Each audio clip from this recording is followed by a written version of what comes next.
안녕하세요. 대학신문 뉴미디어팀 최혜정 기자입니다.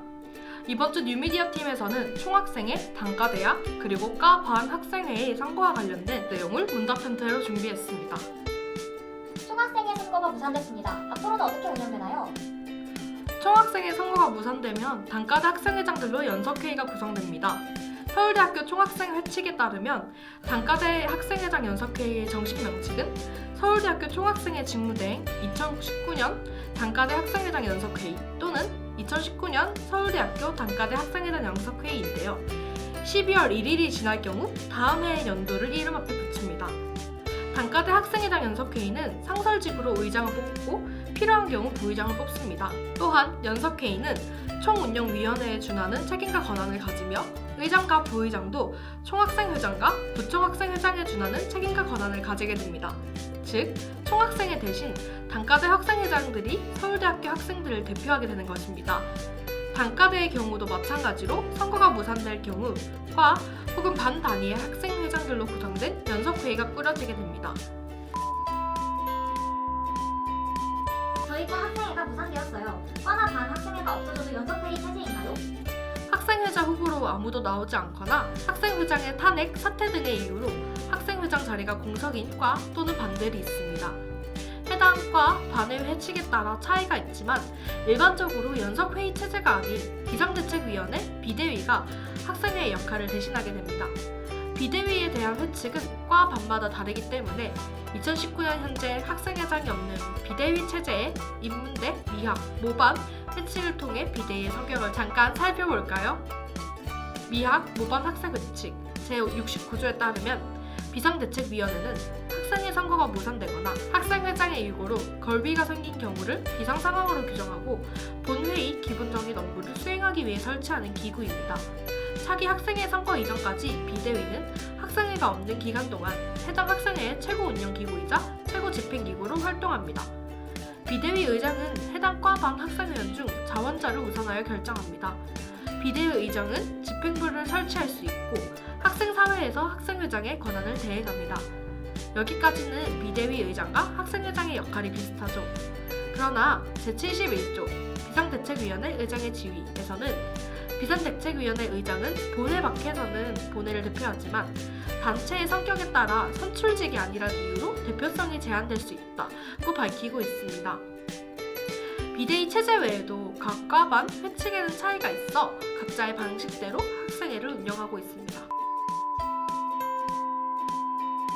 보트.스누.ac.kr의 정체는 무엇인가요? 2013년 11월 10일 제55대 총학생회 서포터즈가 추진한 전자투표제가 총운영위원회를 통과하면서 제56대 총학생회 선거부터 전자투표가 도입되었습니다. 2019년 학생들이 이용한 보트.스누.ac.kr이라는 사이트는 제62대 총학생회 선거관리위원회에서 원활한 전자투표를 위해 외부 사이트 개발 업체와 계약을 해서 만든 사이트입니다. 총학생회가 사전에 정보화 본부 측에 협조를 구해서 소속, 재학 여부 등의 정보를 확인할 수 있도록 전자투표 사이트와 서울대 통합계정을 연동하였다고 합니다. 대학생과 휴학생의 투표권 차이가 있나요? 서울대학교 총학생회 선거시행규칙 제4조에 따르면 휴학생은 일반적으로 선거권이나 의결권이 제한됩니다. 그러나 적극적으로 그 권리를 행사하고자 하면 이를 금지할 수는 없다고 서술되어 있습니다. 총학생회 선거에서 전체 유권자 수는 재적생 수가 아니고 재학생 수입니다. 휴학생이 투표하는 것은 그들이 적극적으로 선거권을 행사하는 것이므로 금지될 수 없습니다. 휴학생 한 명의 투표는 전체 유권자 수와 투표자 수가 하나씩 증가하는 것을 의미합니다. 요약하자면 휴학생이 투표하면 전체 유권자 수도 증가하게 되므로 재학생의 투표만큼 투표율이 올라가진 않습니다.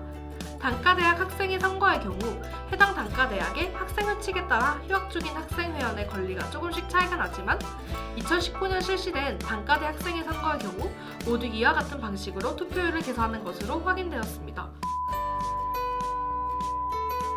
투표율 연장은 왜 하나요?